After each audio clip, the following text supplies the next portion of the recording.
E o Deus de toda a graça, que em Cristo Jesus vos chamou à sua eterna glória, depois de haverdes padecido um pouco, Ele mesmo vos aperfeiçoará, confirmará, fortificará e fortalecerá.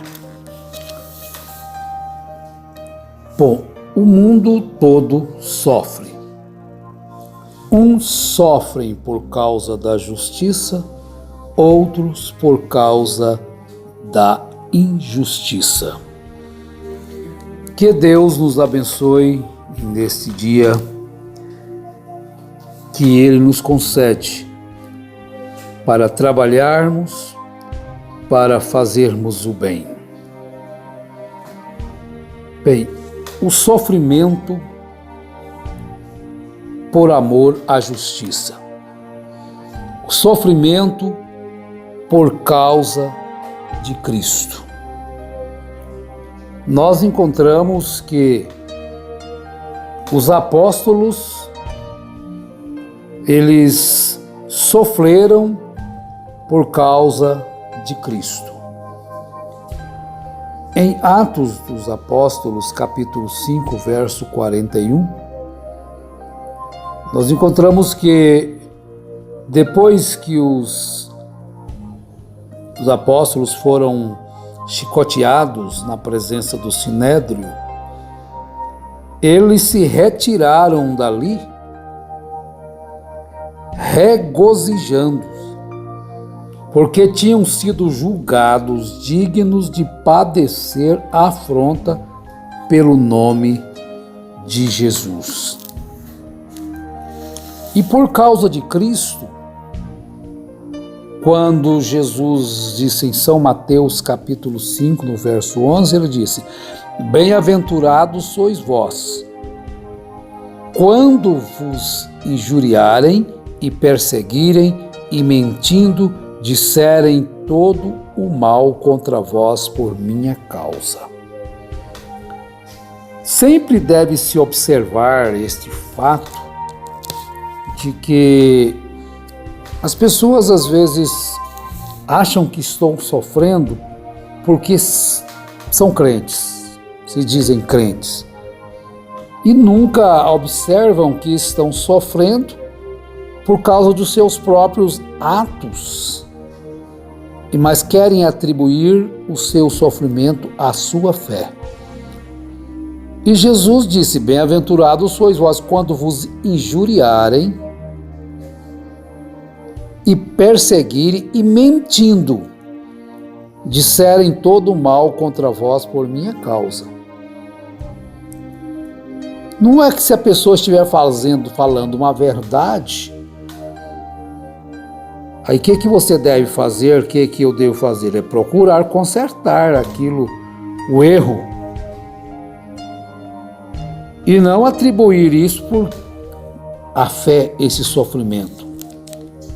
Muito mais do que nós sofremos hoje, o próprio Senhor Jesus sofreu. Olha o que Isaías disse no capítulo 50, verso 6. As minhas costas dei aos que me feriram, ou que me feriam, as minhas faces ao que me arrancavam os cabelos.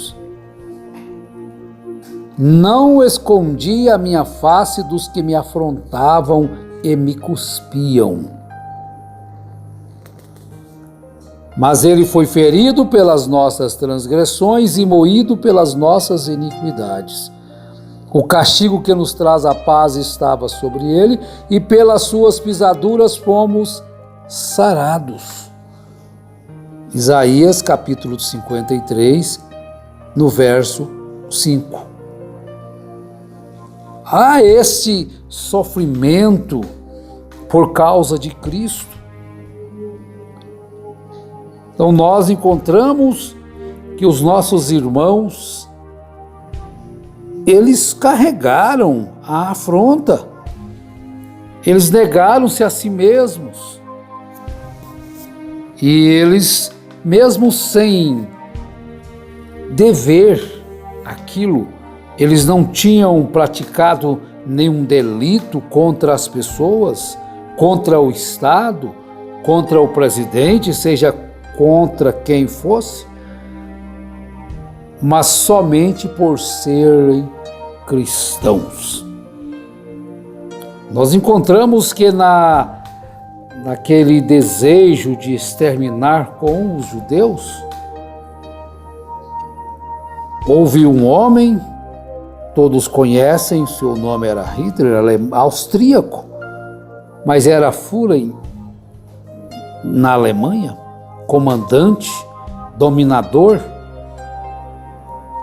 Os judeus eram mortos não porque eles estavam roubando, mentindo, enganando, trapaceando, mas simplesmente por serem judeus.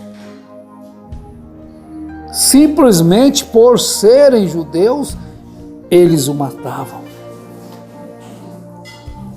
Mas os cristãos que sofreram no passado, eles não sofreram porque eles eram desordeiros.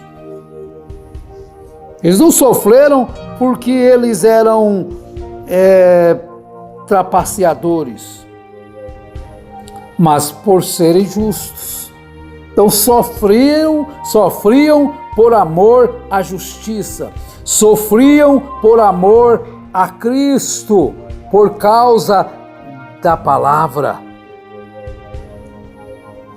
E odiados de todos sereis por causa do meu nome, mas aquele que perseverar até o fim será salvo. Jesus, ele disse isso, ele falou isso para os apóstolos, Mateus 10, 22. E odiados de todos sereis por causa do meu nome, mas aquele que perseverar até o fim será salvo. Então nós encontramos que o mundo todo está em sofrimento.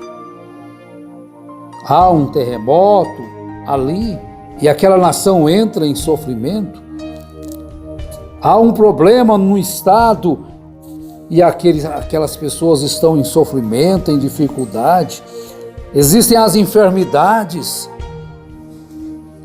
e a família entra em sofrimento por causa daquela enfermidade.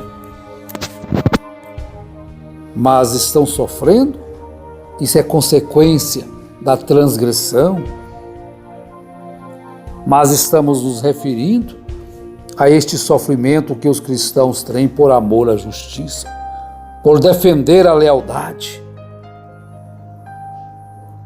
Então nós encontramos que em Tiago capítulo 5, verso 10, ele diz: irmãos, tomai como exemplo de sofrimento e paciência os profetas que falaram em nome do Senhor.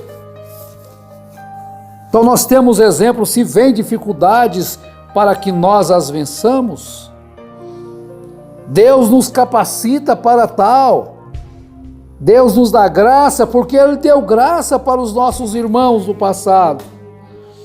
Ele deu graça para aqueles irmãos entrarem na arena cantando. Ele deu graça para aqueles irmãos serem chicoteados, serem comidos por feras,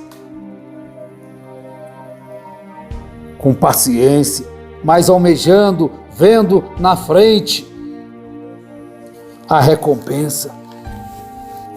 Quando Estevão estava sendo apedrejado ali,